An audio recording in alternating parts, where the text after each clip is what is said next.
Manalangin po tayo. Dakilang Diyos ng kalangitan na may lalang ng langit at lupa, sa iyong kabanalan, tapos kaming nagpapakumbaba. At kinikilala, Panginoon, ang aming buhay ay sa iyo nagmula. Sa umagang ito, nais po namin ilagak lagi sa kalooban ng lahat ng bagay. Sa pasimula po ngayong taon, Panginoon, 2025, panahon ng pagpaplano, panahon ng pagsisimulang muli, panahon ng pangangarap, panahon ng maraming bagay. Subalit ang lahat ng pwede namin gawin ay mawawalang kabuluhan kung hindi niyo po papayagan, Panginoon. Sapagkat ang lahat ng bagay sa ibabaw ng mundong ito ay bumabatay sa kalooban. At wala pong pwedeng makapigil dito, Panginoon. Sa umagang ito, kung puso pong nagpapakumbaba kami, nagpapalinis sa lahat po ng aming kasalanan. Sa pamamagitan po ng iyong banal na dugo, kami po ay nagpapakumbaba sa iyong paanan. At binawasak at sinisira po namin anumang pagmamalaki at pagmamataas. We humble ourselves before you, God, knowing that you are holy. We are not. You are righteous. We are sinners. And we thank you for giving us the opportunity today that we can come together in worship, telling that you are holy forever. Father God, once again, we dedicate ourselves, our heart, and our mind to this place with your anointing and the power of your Holy Spirit. We invite the work and the manifestation of your Holy Spirit today in each every one of us. Enable us to see that everything we will all submit it to the Holy God who created everything according to the powerful word. Panginoon, sa pagsasalo-salo po namin sa umagang ito, wala po ibang maitaas, walang ibang pangalan, walang anuman at sino mang persona ang mapaparangalan, kundi ang pangalan ng aming Panginoong Hesus. Thank you, Lord. We acknowledge your presence in our midst. In Jesus' name. Amen. Magandang umaga po sa inyong lahat. Praise God. Yan. Welcome po sa ating mga bisita. Salamat po sa Jimenez family na nagiging daluyan. Ang kapangyarihan ng Panginoon upang ang bawat tao ay magdala po dito para makarinig ng salita ng Diyos. Isang magandang nakamaraan at magandang pagsisimula sa bawat araw na ibinigay sa atin ng Panginoon ng pagkakataon ay gamitin po natin para makapag-minister sa bawat isa. Hindi ano muna yung katabi mo, kapatid. Baka mamaya may pinagdadaanan yan, hindi mo alam. Sabihin mo, huwag kang mag-alala, hindi ka nag-iisa. Palagpakan po natin ang Panginoon. Minsan ba magandang umaga po sa inyong lahat. Our topic for today, of course, visible naman sa atin pong pulpit is all about perseverance. What is perseverance? How does affect perseverance in every Christians, every believers, every followers? Alam niyo po, sabi po ng Bible, ang nagtitiyaga hanggang sa wakas ang siyang maliligtas. Okay? So kailangan po natin magtiyaga. Kailangan po natin magpatuloy. Umiikot po ang mundo.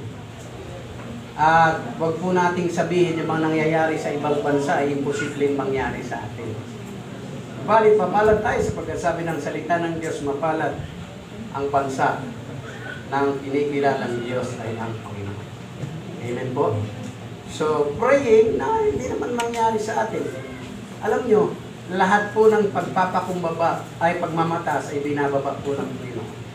Yan po, talagang sabi po ng salita ng Diyos, ang sino mang nagmamataas, hindi lang ibinababa po, hindi binabagsak. Amen? Sino mang nagpapakumbaba, ay tinataas po ng ating Panginoon. Kaya kung alam po natin ang salita po ng Diyos, 2025, maraming nagpaplano, hindi naman natin alam eh. Let us trust the one who holds the future. Because future belongs to God. Amen po ba? Future belongs to God. Hindi yan sa kasipagan mo, hindi yan sa galing mo, hindi yan sa husay mo, hindi yan sa lakas mo, hindi yan sa talino mo. Ang dami ng matatalinong nabigo. Magtiwala po tayo sa Panginoon. Let us trust the one who holds the future. Amen po ba? So, we are all human and sometimes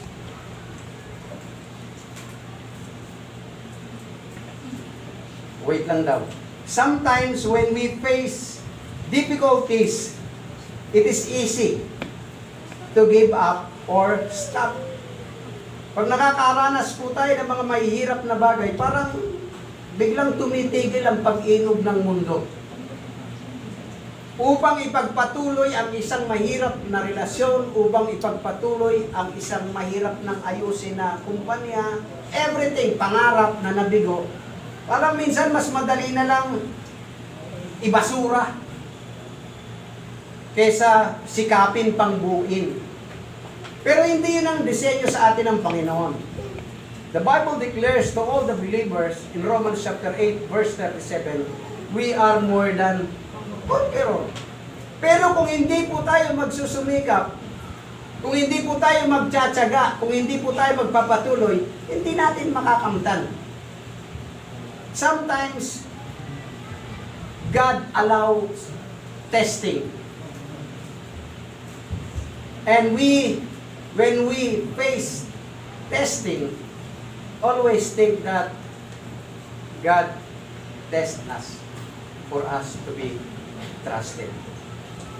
Ulitin natin, Christian always tasted to be trusted. Amen? Walang mga pagsubok, walang paglago. Kaya sabi po ng aklat ng Mateo, naalala niyo yung kwento ng isang maghahasik. Tinanggap ang salita ng Diyos ng masaya. Excited! Pero pagdating ng mga pagsubok, umayaw na. Hindi yun gusto ng Diyos. Hanggang sa dulo, sama-sama tayo. Amen po ba? As a church, as the body of Christ, sama-sama po tayo.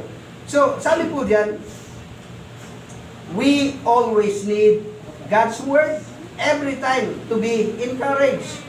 Remember, in the book of Matthew chapter 24, verse 12 says, because of the increasing wickedness, see, happened, California, God daw, zero.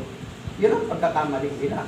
Tinawaran nila ang kakayanan ng Diyos, at yung ginawa ng Diyos hindi kayang pigilan ng kakayanan ng tao. Amen? Ulitin ko po, sabi doon, because of the increasing wickedness, the love of most will grow cold. Again, some of the greatest breakthrough come on the other side of persevering through those tough trials and circumstances. There are certain harvests that we only reap when we persevere. Through tough times, when we persevere well without giving up, we will reap the harvest in due time. Sabi po ng Galatians chapter 6 verse 19, huwag kayong magsawa sa paggawa ng mabuti sapagkat sa tamang panahon, gagantimpalaan kayo ng Diyos. Don't give up. Hard times happen. Hindi lang sa'yo, sa lahat ng tao, sa lahat ng relasyon, sa lahat ng pangarap nangyayari po yan, huwag po tayong tumigil. Bakit? Kasama natin ang Diyos. So let us not weary in doing good. In this, God brought me in the story of Israel in the book of Joshua. Alam niyo po, sabi ko sa Lord, ano kaya, paano ko kaya i-deliver ang iyong salita sa divine? Specifically sa divine, sa church ng divine. So dinala po ako ng Panginoon sa aklat ng Joshua, chapter 3. Let us open our Bible in the book of Joshua. Chapter 3. Verses 1 to 6 and 14 to 17. Medyo mahaba ng konti, pero sundan nyo lamang po, pakinggan nyo. Just imagine, yung kinakaharap ng mga Israelita matapos ang 400, I think more than 400 years sa captivity sa Egypt. Tapos, 40 years, 43 years sa sa Egypt, then 40 years sa wilderness. And here comes another trial, katulad sa Red Sea, may harang, may barrier. Para makarating sa lupang pangako, 43 years sa Egypt, 40 years sa wilderness, para makarating sa lupang pangako, sa Canaan, sa kanilang mga pangarap, sa pinakaasam-asam na pangako ng Diyos sa kanila, nagkaroon ng matinding pagsubok. Chapter 3, verse 1. Maagang-maaga pa'y gumising na si Josue at ang buong si Israel. Umalis sila sa Sitim patungong ilog Jordan at nagkampo sila sa pampang nito bago tumawid. Pagkalipas ng 3 araw, naglibot sa kampo ang mga pinuno. Sinabi sa mga tao, kapag nakita ninyo dala ng mga paring Levita ang kabanang tipan ng Diyos ninyong si Yahweh, lumakad na kayo at sumunod doon. Sa kanila ninyo malalaman kung saan kayo daraan, sapagkat hindi pa kayo nakakarating dito kahit minsan. Ngunit may bilin, huwag kayong masyadong lalapit sa kabanang tipan. Paunahin nyo ito ng 900 meters.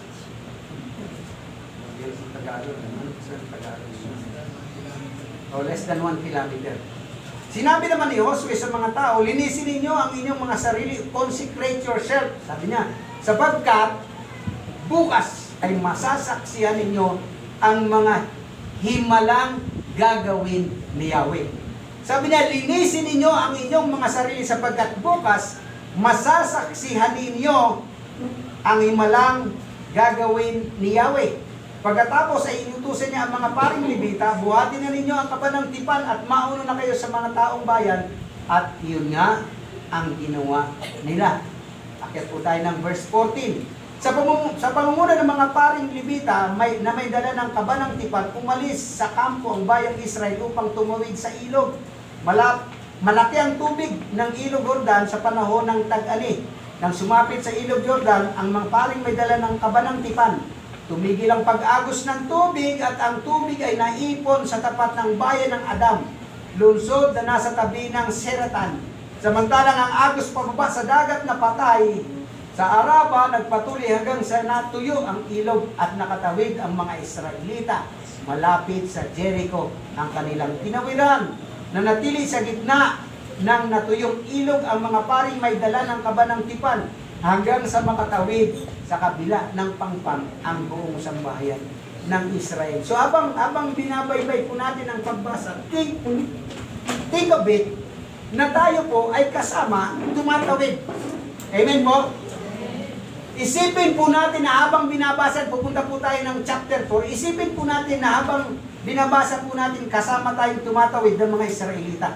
Nang makatawid na sa ilog Jordan ang buong sambayan, sinabi ni Yahweh kay Josue, pumili ka ng 12 lalaki, isa sa bawat lipi, pakuhanin mo sila ng tig-iisang bato sa gitna ng Jordan. Sa mismong kinatatayuan ng mga pari,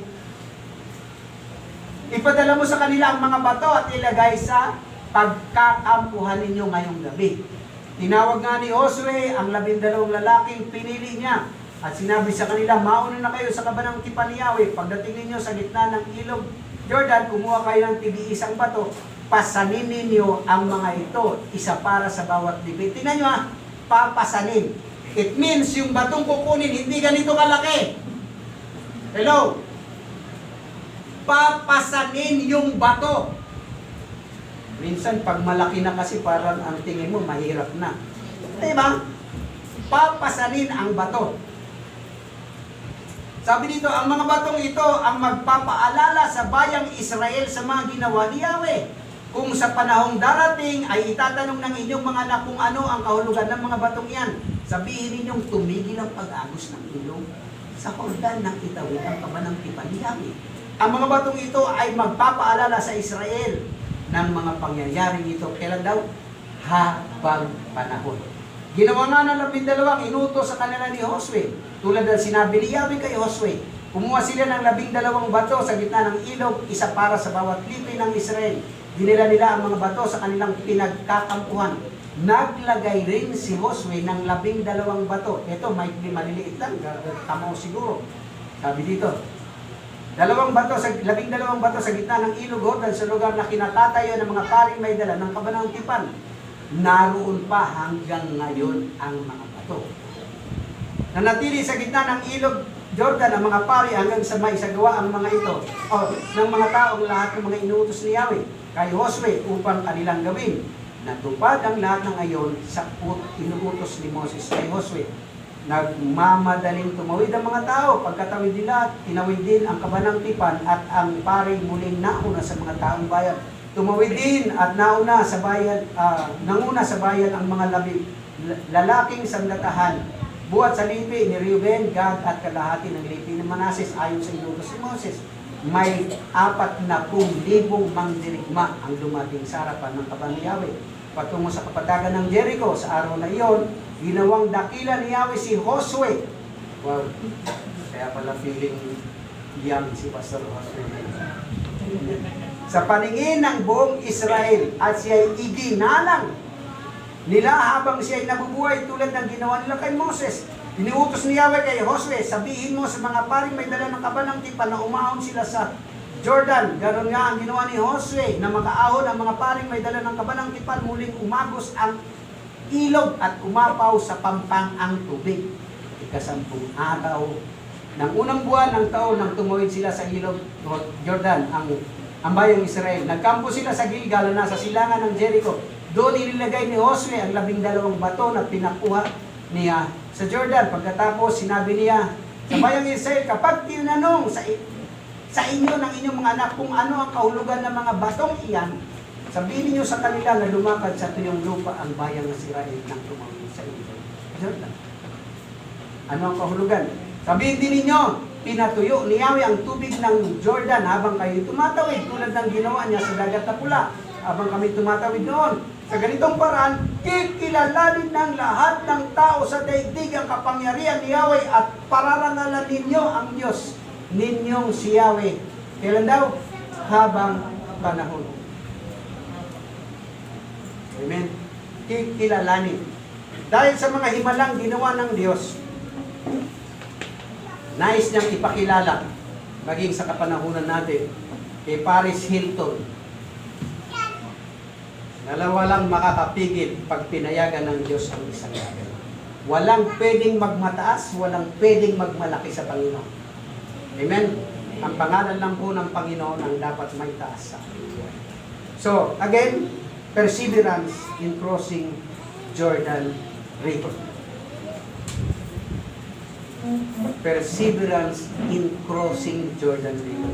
Hindi ko alam ang mga pinagdaanan ninyo. Nakaraang taon, yung iba ay punong-puno naman ang pagpapala. Yung iba ay punong-puno ng pagsubok.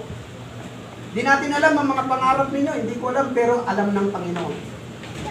Again, declaring Jeremiah 29:11, sabi po ng Bible, I know the plan, sabi ng Diyos, declares the Lord, plan to prosper you, not to harm you, plan to give you hope and future. Ang plano po, sinusukot sa Diyos upang magkaroon po ng kasaganaang ating buhay. Hindi lamang sa buhay na paparating, hindi dito po sa lupa. Amen po ba? So, what is perseverance in biblical view or concept? Ano ba yung perseverance in biblical view or concept?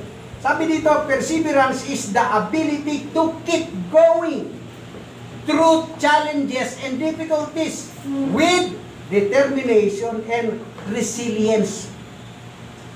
Malina po. It's often associated with faith, hope, in growing one's spiritual maturity.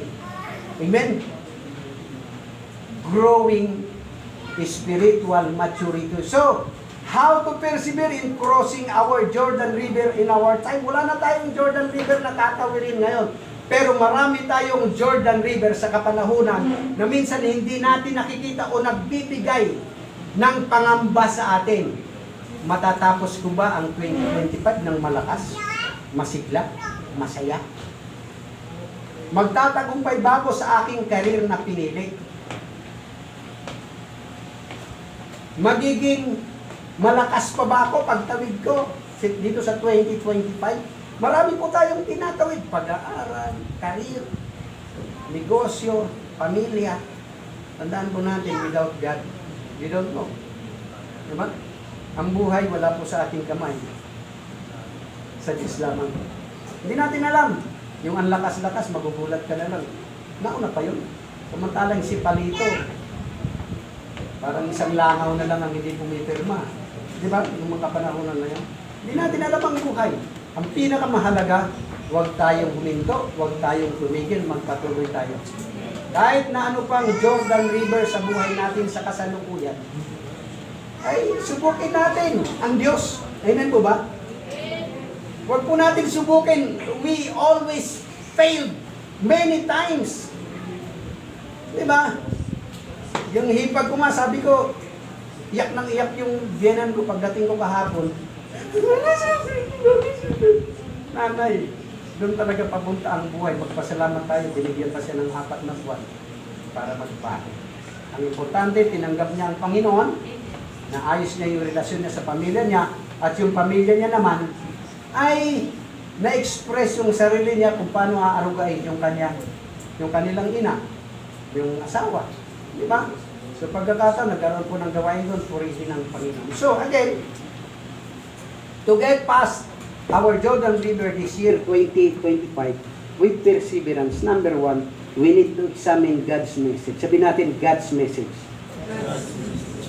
Kailangan natin i-examine, kailangan natin pag-aralan, kailangan nating saliksikin. Ano ba ang mensahe ng Panginoon sa akin ngayong taon?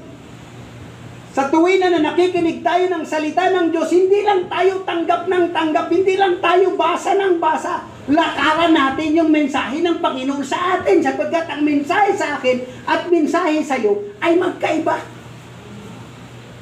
Iisa ang ating patutunguhan.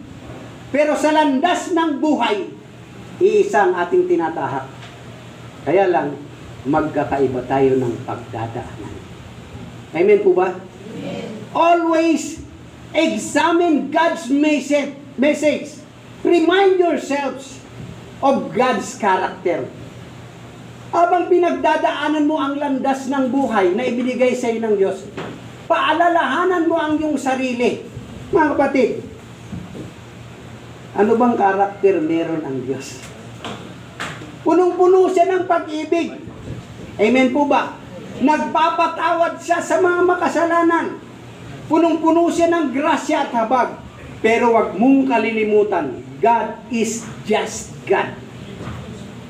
When you failed Him, there must be consequences in this life. Wala pong pagkukulang at wala pong pagsuway na wala pong consequence. The choice is yours. Kung gusto mong pagpalain ka, di sumunod ka ng buong katapatan. Pakinggan mo lagi ang mensahe ng Panginoon tuwing umaga. Basa ng salita ng Diyos. Lord, ano ang mensahe mo sa akin? Last week, pinagalitan ko yung ilang youth kasama yung anak ko. Yung bunso namin. Sabi ko, anong oras kayo nagde-devotion? Nakita ko yung anak ko nagbabasa ng Bible gabi. Ang ginagawa mo pa nagde-devotion ako? Good, nagde-devotion ka, pero mali yung paraan mo. Bakit? Gabi, aanihin mo yung salita ng Diyos sa gabi, matutulog ka na pakatapos yan. Paano mo ma-apply yan? Hello? Tama naman yung layunin, kaso lang mali yung paraan. Nag-devotion sa gabi, pagkatapos ng devotion, matutulog na. Paano mo gagamitin yan? Ang devotion, panis na yung kinabukasan eh. Tomorrow is another day. Amen po ba?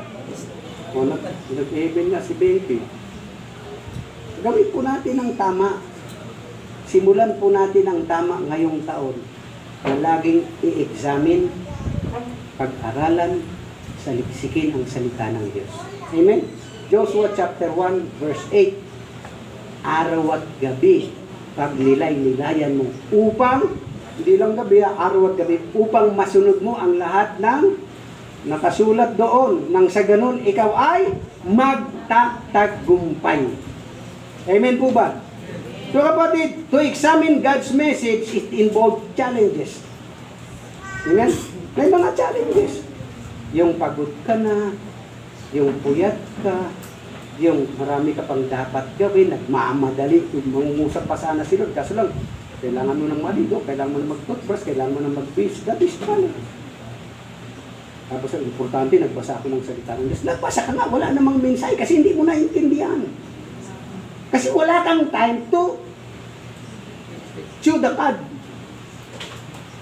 Pag namnamin. Amen po ba? So tingnan po natin, kailangan natin i-examine, meron pong challenge. When it came time for the people to move forward to cross river, God has a message that they need to hear. Pakinggan mong maigi, maging sensitibo po tayo sa kapangyarihan ng banal na Espiritu, sa pagkilos ng banal na Espiritu ngayong taon. We have to watch God. Be sensitive. Pagmasdan po natin dito po sa istorya kung ano yung ginagawa ng bayang Israel. Observation or careful observation is very important. Why? Number one, there is Ark of the Covenant. Ano yung Ark of the Covenant? Ito po yung pinaglagyan ng tungkod ni Aaron na mana, tsaka yung tablet. Pero yung tungkod ito, nagbulaklak. At hindi lang nagbulaklak, nagbunga pa. Doon nakalagay. Ark of the Covenant, gold po yun. Nakabalot po yan sa ginto na may dalawang anghel sa ibabaw na nakaluhod, nakaganon. It represents God's presence and the power of God. So tingnan po natin paulit-ulit na binanggit yung kabanang tipan na dala-dala po ng mga paring Levita.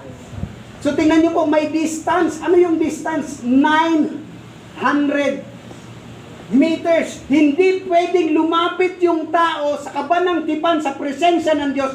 Pwede nilang ikamata yun pag hinawakan nila kapag hindi sila karapat-dapat. Amen po ba?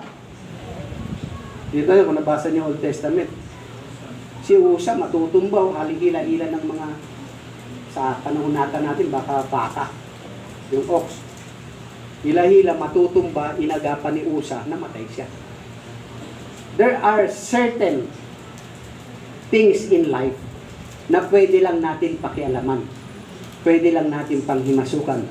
Pero may mga bagay na ngayong 2025, think of this, 2025, kung ano lang ang pinagagawa sa iyo ng Diyos, yun lang ang gawin mo. Amen po ba? Hindi ka mapapahamak. Kung ano lang ang pinapagawa ng Diyos, yung lang gawin mo. Yung hindi pinapagawa na sa iyo ng Diyos, huwag mong pakikialaman, huwag mong hahawakan, huwag mong titikman. Bakit? Ikapapahamak mo yan. Bakit kailangan i-examine? Kasi may dosin doon. Di ba? Binigyan na tayo ng Diyos ng sapat na pagkakataon at panahon para unawain natin ang kanyang salita. Bakit? Para hindi tayo mapahamak. Sabi po ng aklat ng Deuteronomy, ang buhay at kamatayan, nagbabago ang pananaw, nagbabago ang pagkilos. Yung ginagawa mo nakaraang taon, baka may mga ginawa tayong hindi nakakabuti sa atin, ay huwag na natin gawin ngayon. Stop doing what is not working. Hello? Gawin lang natin kung ano ang pinagagawa ng Diyos. So we have to watch God. Second, we have to follow. Pakinig tayo ng pakinig kung hindi naman tayo sumusunod. Sabi ng Panginoong Jesucristo, hindi lahat ng tumatawag sa akin, Panginoon, Panginoon, makakapasok sa pintuan ng langit, kundi yun lang mga gumagawa sa kalooban ng Amang nasa langit. May paggawa, may application. Without observation, it is very hard to apply. Careful observation on God's message is very important. Why? Ang dami pong naglabasan mga influencer dyan sa social media, sa YouTube, sa Google. Ang problema, hindi mo naman pala alam kung sino yung nagsusulat doon, kung sino yung naglagay doon. Wala kang alam ng background. Halimbawa, kanta. Sino dito mahilig kumanta? Pag kumakanta ka lagi, tingnan niyo, isipin niyo. Pag lagi mong kinakanta, sana dalawa ang puso ko, I tell you, magi-struggle ka dyan. Why? Words coming from your mouth is very powerful. 2025, choose the song that you're going to sing every day.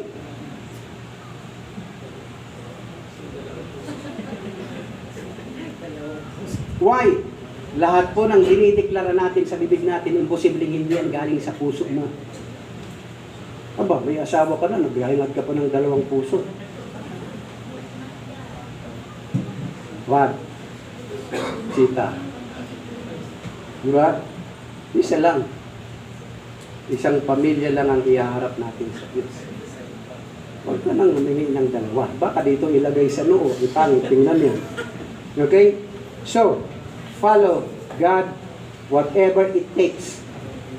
Whatever challenges, follow God. Number 3, we have to honor God with reverence in our heart. Bakit? Banal eh. Parangalan mo ang Diyos. Di ba sabi ng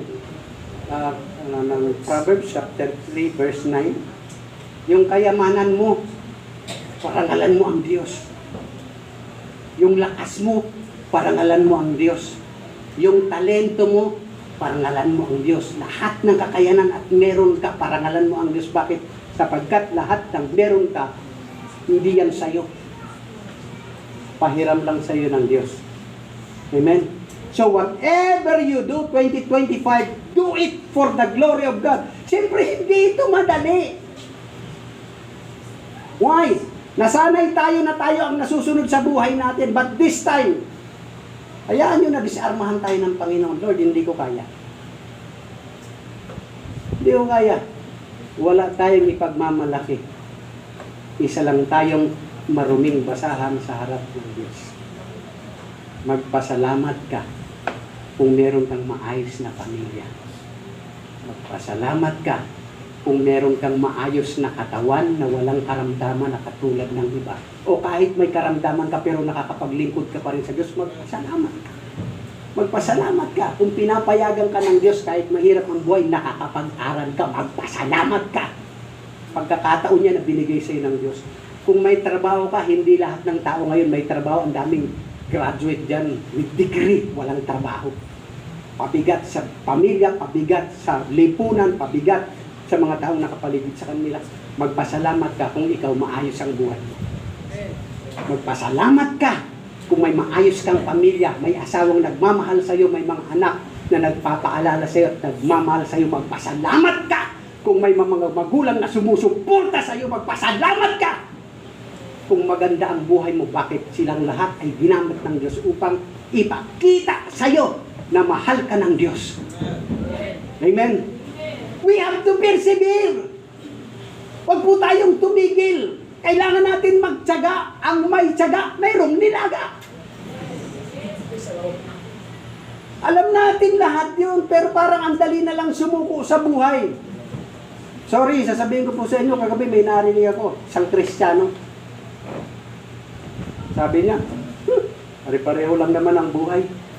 Mamamatay naman tayong lahat. Kilala niyo to, pero hindi ko sasabihin. Huwag niyo lang akong pipilitin. Sasabihin ko rin. Good Samaritan po ako. Nalungkot po ako eh. Tagal ko itong nakitang Kristiyano na to. Tagal ko nagsimba. Tagal ko sa... Tumatanggap nga ito ng allowance sa church. Nalungkot ako kagabi. Nasa table siya. Nakain kami. Medyo may edad na. Nalungkot talaga ako. Sobrang nalungkot ako. Katabi niya asawa ko. Nalungkot ako. Sabi ko, wow, anong nangyari?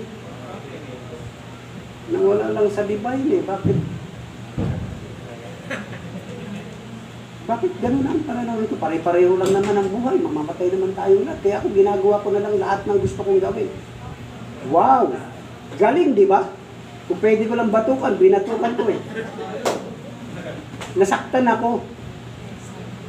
Ba't naging ganun ang pananaw? Nawala lang sa divine eh. Tuloy tayo. Tignan niya, honor God with reverence. Why 900 meters? 3,000 feet behind the Ark of the Covenant. The Lord wanted no one but the Levites near the Ark of the Covenant. Why? To get closer would have meant death. But, praise God, wala na tayo sa Old Testament. That is because of their sinful nature. Today, because of the finished work of Jesus at the cross of Calvary, we can come to God. Yung pinakamalapit. Di ba? Nahati na nga yung yung pagitan ng kabanal-banalan at banal na lugar. Yung tabing. Kaya sumigaw si Kristo, it is finished. The finished work of Jesus at the cross of Calvary enable us to come to God na walang tabing. Pwede ba natin palakpakan ng Panginoon?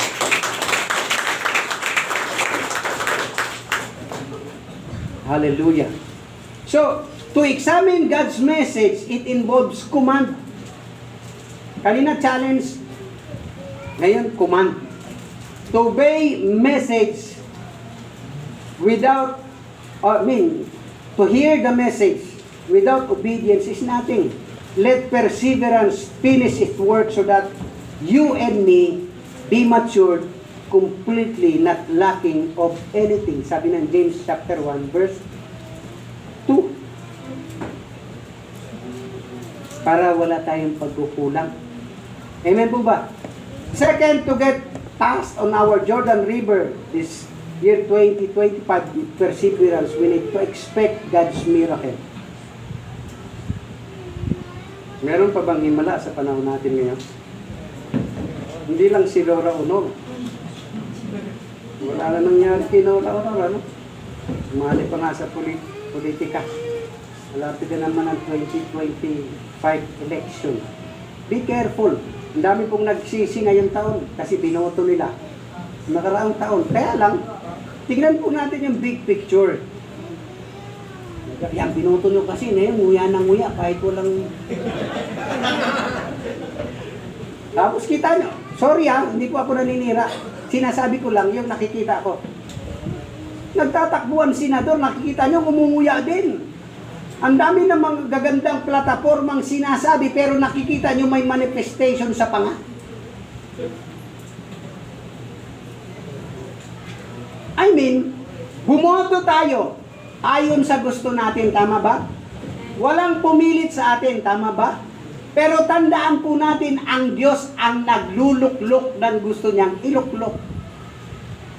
Amen po ba? Kaya nga sabi ng mga apostol, ipanalangin ninyo ang mga naglilingkod sa inyong bayan upang makapamuhay kayo ng hayata. So ang responsibility natin, bumoto. Amen? Tapos manalangin. Pag pinayagan ng Diyos, wala tayong magawa. Yun ang pinayagan ng Diyos. Amen po ba?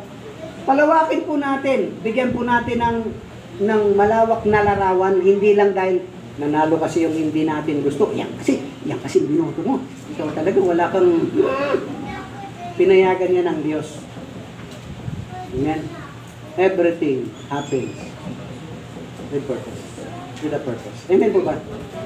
So instead na magreklamo tayo sa mga nangyayari, manalangin tayo.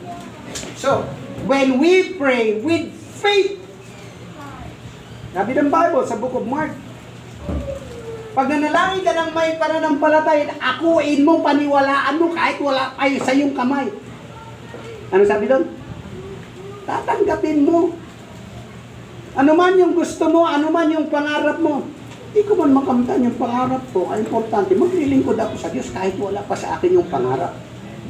Baka bukas, sa isang araw, sa isang buwan, maaaring sa isang linggo, yung anak ko mag-aasawa na, siyempre, hiwalay na sa amin yun. Sabi ng ibang mga magulang, ako ang nagtanim, ako ang nagsaing, iba ang kumain.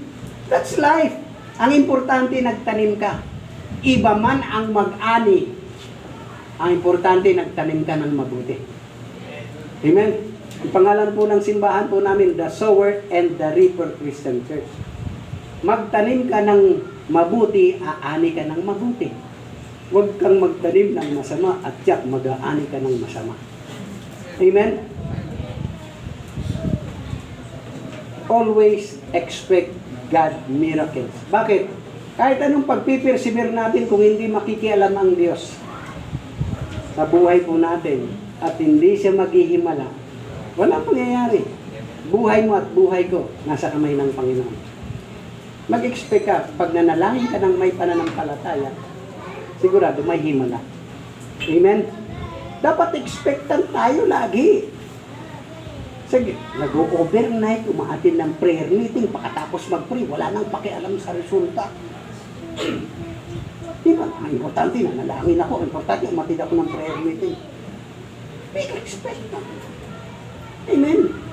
Umasa tayo sa mga himalang gagawin. Bakit? Pag nakikita natin yung resulta ng mga panalangin natin, ng mga linuluhod natin sa Panginoon, mga bagay na hindi kayang gawin ng tao pero nangyayari sa buhay natin, ibig sabihin nakikialam ang Diyos sa buhay mo.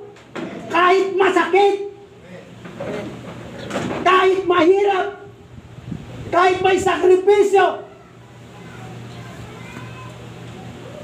nakikialam ang Diyos. Marami na rin na pinagdaanan kaming mga pastor. Mga bagay na alam namin, hindi namin kaya. Pero dahil alam namin na ito ang pinagagawa ng Diyos, pinapayagan namin, sige lang Lord, huwag mo lang akong pabayaan. Pagdaan ko dito, Panginoon, sa Psalms 20 verse 4. Diba? Huwag kayong maniwala sa mga preacher na nagsasabi pag ikaw ay naging Kristiyano, wala ka ng problema, ang lahat ng sakit, wala na, pati mga pangangailangan, provide na. Walang ganon. Nalulungkot ako sapagkat maraming Kristiyano ngayon, biktima ng social media. Hindi na pumupunta sa simbahan sapagkat ang paniniwala nila, kapag may Diyos, kahit hindi ka pumunta ng simbahan, basta nanalangin ka. Kasi ang Diyos nandun kahit saan. Totoong ang Diyos nandun kahit saan. Pero may inutos ang Diyos sa luma at bagong tipan na huwag kaligtaan ang pagdalo sa mga pagtitipon. Magsimba ka, pumunta ka sa templo, sa lumang tipan pag hindi ka pumunta sa templo. Pwede ba natin palakpakan ng Panginoon? Ang hirap kaya na, pagod ka, puyat ka, kahit na may biglang tatawag, Pastor, punta ka naman dito, kahit gusto mong magpahinga. Kahit gusto mong matulog. Imagine, night before New Year, may tumawag sa akin, yung chairman ng RJM, Pastor, walang magkakasal dito. Puntahan mo nga ikaw ang magkasal. Ano ba? Pangit naman ang tiyempo nito. Kasi yung magkakasal, pinagtaasan ng kilay nung babaeng ikakasal. Eh, napikon yung pastor. Kasi bata pa. Pastor Mark, bata pa, tinaasan siya ng kilay. Hindi niya nga ikasal. So, walang mahagilap. Igalan yung mga pastor, tinawag yan ng Panginoon para gampanan yung ministry nila. Pag sabi sa Hebrew chapter 13, hindi makabubuti sa inyo. Hindi ko to sinasabi dahil pastor ako. Nakita ko na yung mga walang respeto sa lingkod ng Diyos na agang kinuha ni Lord. I tell you, yung mga hindi sumusunod, tingnan nyo si Joshua. Bawat utos ng Diyos, bawat detalye, bawat sukat, bawat hakbang, bawat distansya. Siya ang nagsasalita sa mga tao eh. Dahil sumusunod yung mga tao sa inutusan ng Diyos, sa mensahero ng Diyos, they are able to cross the river, Jordan River. Tandaan natin, 50 times ang paglaki ng Jordan River kaysa sa ordinaryong Jordan River. Sa panahon na yun, tigtunaw ng niebe sa Tag-ani. 50 times ang paglaki ng Jordan River. Tiningnan ko mga kapatid, from Egypt, more than 2 million people without the women, without the children, 20 pababa. Ang mga sa 2 million, mga lalaking mandirigma lang yun. Wala pa yung mga nakisama lang sa kanila na gusto rin lumabas ng Egypt. More than 2 million. In the wilderness, listen, importante po ito. Sa pagdaan po nila sa wilderness, yung mga reklamador, meron ba dyan? Huwag niyong ugaliin magreklamo. Bakit? The more na nagre-reklamo kayo, the more na nahihirapan ang puso at isip niyo. Just allow God how He performed miracle. Yung mga nagre-reklamo, bumibiyak ang lupa, kinakain sila eh. Yung mga nagre-reklamo, bumababa yung apoy, tinutunaw sila eh. Yun nangyari. California. Yung mga nagre-reklamo sa ilang, lumalabas yung mga ahas na makamandag, tinutuklaw sila. Kaya, crossing Jordan River, there are more than 1,700 something. More than, may 1 million yung nalagas. Imagine, dahil lang sa reklamo. Imbis na magreklamo, sumampalataya tayo, asahan natin yung himala ng Panginoon sa ating buhay. Amen? Tandaan natin, when we expect God's miracle, there is always a problem. Kita mo yung ilog, malaki. Pwede naman 600,000. Marami pa rin yan. Pwede silang gumawa ng tulay. Amen? Pwede silang gumawa ng balsa o bangka. Ang dami nila. Pero bakit hindi nila ginawa? Sapagkat hindi yun ang pinagagawa sa kanila ng Panginoon. We have to follow the message. Amen? Siya sa atin ko lang ba mensahe ng Lord? Follow 900 meters. Malayo. Meron pang mga station sa gitna, titigil yung mga Levites. Tapos, may ganun kalaki. Iikot sila, hindi sila pwedeng lumapit sa Kabanang Tipan. 900 meters, lalampas sila. Andito yung Kabanang Tipan, mga Levites, lampas sila. Paglampas nila, kukuha pa ng mga bato, andun yung Kabanang Tipan sa gitna, maglalagay sila ng mga bato sa gitna. Tapos magbubuhat pa sila ng malalaking bato, dadalhin doon.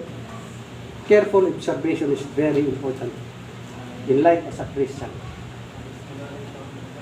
Oh, layo yan. Diba? But when we follow God, there is always a problem. Bakit? May kalaban eh. Amen ba? Like Israelites, when we face problem, we have to trust the Lord fully. 600,000 people can build bridge, and yet the Lord want them to grow or to go over. They can make a boat, but the Lord looks at the people's problem and say, sabi ni Lord, trust me. I can stop the flow of the waters in the river of Jordan. Amen. Ano man yung malakas na pwersa na pumipigil sa iyo sa pangarap mo, sa pagtitiwala mo sa Panginoon. Expect God's miracle. Gawin natin ang lahat ng magagawa natin with perseverance. At kung hindi natin kayang gawin at nakakailangan ng tiwala natin sa Diyos. Amen po ba? Mag-expect tayo sa Diyos. Palakpakan natin ang Panginoon. There was a problem. There was a plan, verse 15. And there was God's performance. Tingnan nyo ha. Pwede silang gumawa ng tulay o kaya overpass. Pwede silang magbangka. Pero pagdating ng mga Levites, pagtapak nila sa labi ng tubig ng ilog Jordan, unti-unti nag-dry up yung water. Tumigil ang pag-agos. Bakit? It is God's hand. It is God's miracle. When we face the enemy, when we face the problem, when we face the testing and trials, God will do something that you cannot even imagine. Marami nang ginawa ang Diyos dito sa church na to. Sa buhay mo, sa buhay ko, sa buhay ng maraming nagpapatotoo dito. Expect God's miracle because God will always perform miracle when we trust and have faith in Him. Amen po ba? Yan po ang ating gawin ngayong 2025. Amen? Why? Because faith honor God and God honor our faith. Amen? Sabi ng Bible, it is impossible to please God without faith. Everyone who comes to Him, lahat ng lumalapit sa Kanya, ay dapat maniwala may Diyos na gumagawa ng himala. Amen? So, perseverance is a gift from God. It is the ability to keep going and keep doing something despite of how hard it is. It is vital component of spiritual growth and maturity. Number 3. So again, we need to examine God's message. We need to expect God's miracle. And number 3, we need to erect God's memorial. Magtayo tayo, hindi ng ating mga kakayanan, ng mga alalahanin ng tao, kundi magtayo tayo ng ginawa ng Diyos sa buhay natin. Mga maalala ng mga taong susunod sa atin, mga maalala ng mga taong next generation mula sa atin. Huwag tayo mamuhay ng wala lang. Amen? Mamuhay tayo ng may mga nangyayari sa buhay natin bilang maging alaala ng mga susunod na henerasyon.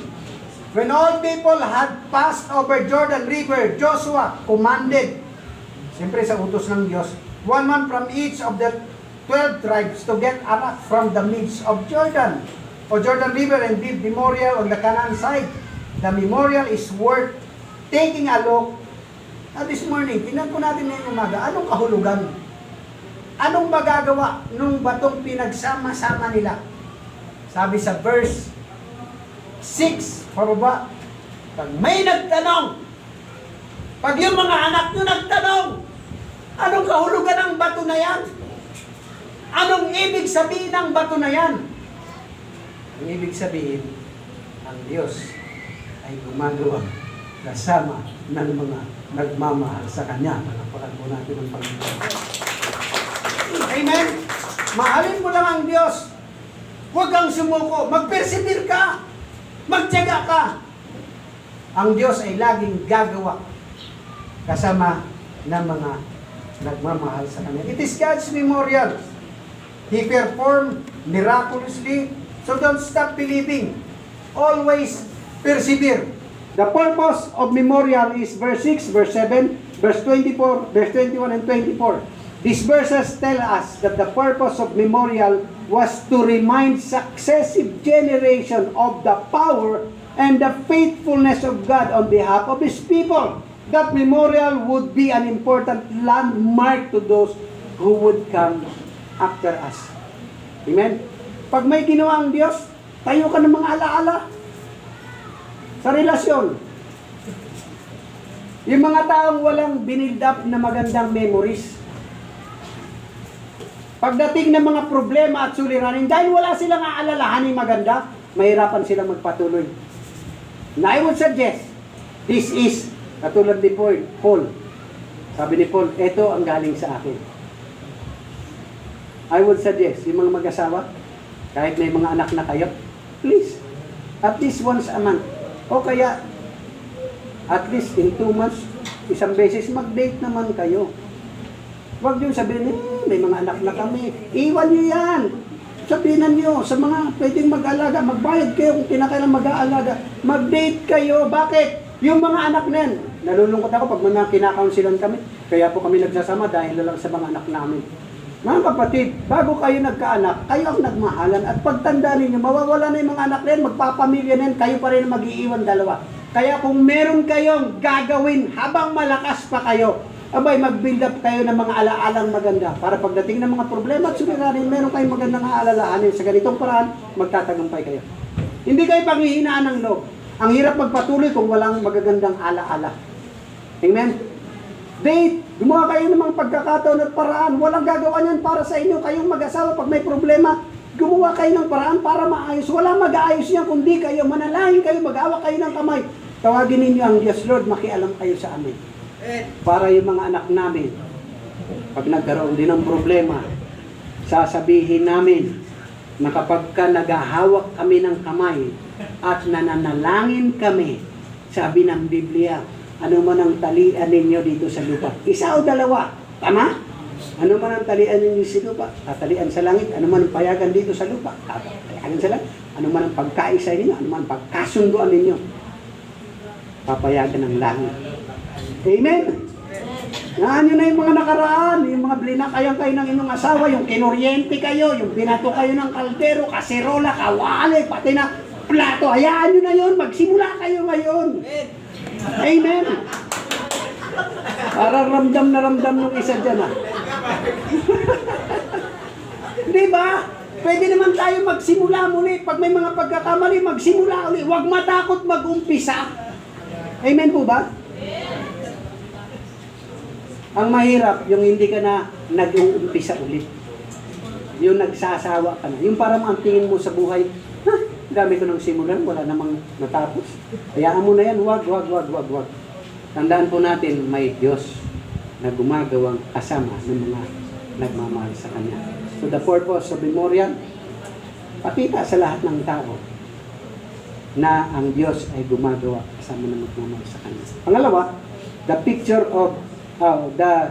picture in this memorial, sabi dito, why Joshua constructed two monument, one of the bank and one of the river. It is the picture of God's faithfulness.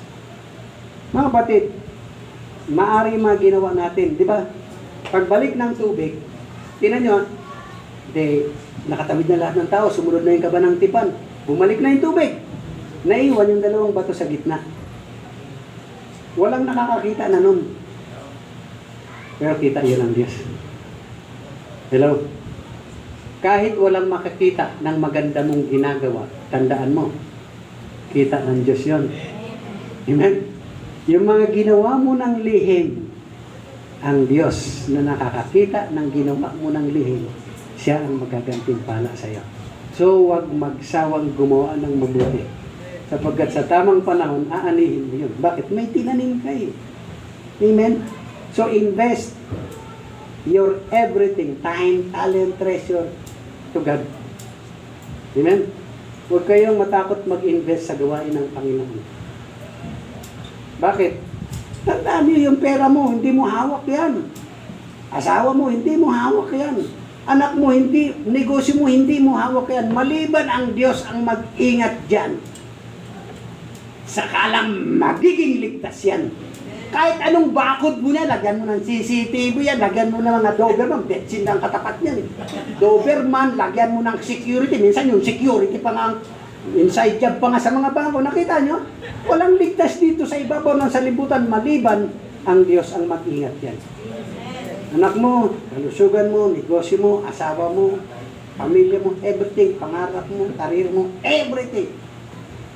Pagkatiwala po natin sa Diyos. Sapagkat anumang pagkatiwala natin sa Diyos, kahit anong mangyari dyan, iingatan ng Panginoon.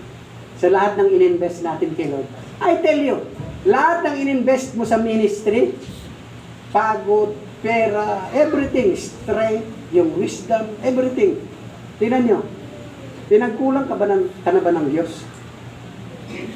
Di ba?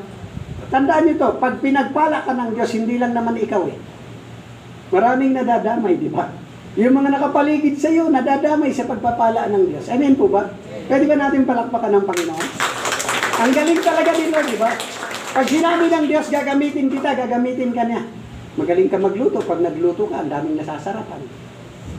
Di ba? Pag nagmi-meeting, ikaw yung may bright idea, pero dapat ikaw din ang nagpapasimula yan. Huwag puro idea. Di ba? Ang dami mong binigay na suggestion, wala ka namang ginawa kahit isa. Huwag natin payagan gano'n. Diba? Lahat ng ininvest natin, tumulong ka sa tapa, tumulong ka sa mission, tumulong ka sa mga lingkod ng Panginoon para makarating sa pag-mission.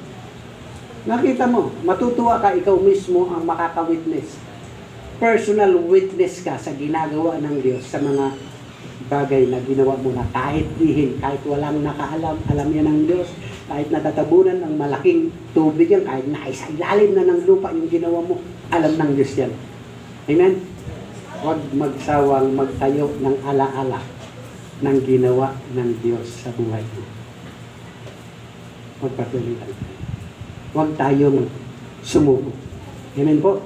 It is the picture of faith of the people who persevere. Now, what about the rock pile in the river? Ano yung mga ginawa nating lihim? Ano natin ang Diyos gumintan? Kahit hindi ma-appreciate ng iba yan, basta alam mong naparangalan ka ng Diyos. Amen? So, sa conclusion po natin, sabi dito, in the Bible, again, perseverance is the ability to keep going through challenges and difficulties with determination and resilience. It is often associated with faith, hope, and growing in one's spiritual maturity. So again, how to persevere in crossing our Jordan River in our time to get past our Jordan River this year 2025 with perseverance. We need to examine God's message. Number one, we need to expect God's miracle. Number two, and we need to erect God's memorial to be remembered for the next generation. Tayo po tayong lahat. Pasalamatan natin ating Panginoon. Makapangyarihang Diyos ng kalangitan, narito po kami. Hayag sa inyong harapan ang lahat ng aming pinagdaanan. Pero sa lahat ng pinagdaanan namin, nakita po namin ang iyong katapatan. Nangako po kayo sa amin na hindi nyo kami iiwan ni pababayaan. 2024, maging yung pandemic time, Panginoon, ang dami namin pinagdaanan. Yung iba nag-suffer sa karamdaman ng pandemic, yung iba nawala ng negosyo, nawala ng trabaho, nawala ng mahal sa buhay. But here we are, nandito po kami, facing another year of God's favor and faithfulness. I declare open heaven in this church, in every family, every businesses, every career. In the name of Jesus, I pray that the open heaven will be poured out every blessing that we need to pass this year 2025. At the end of this year, we will declare that our God is faithful God, that our God is miraculous working God, that our God always erect a memorial to be remembered for all generations. Thank you, Father. Bless your people. Kayo pang nakakakilala sa bawat isa sa church na ito. Pastor Josue, Pastor Amini, pati sa mga napagkatiwalaan maging leader ng simbahan, gamitin niyo po sila with the leading of your Holy Spirit this 2025 with the anointing and wisdom that everything, Lord, I declare, yung Psalms 1 chapter, I think 3, sabi doon, ang katulad niya ay isang puno na katanim sa tabi ng batisan, luntian ang dahon at namumunga sa kapanahunan, whatever he does, prosper. I declare this passage in this church in the name of Jesus. 2025 will become prosperous year for all of us. Amen. In every relationship, in every career, every businesses, in Jesus' name. Every family, magbibigkis na yung pag-ibig at pagmamahal. Salamat po, purihin ka sa iyong karangalan at kalwalatian sa pangalan ni Jesus. Amen. Purihin ng Panginoon, magandang umaga po.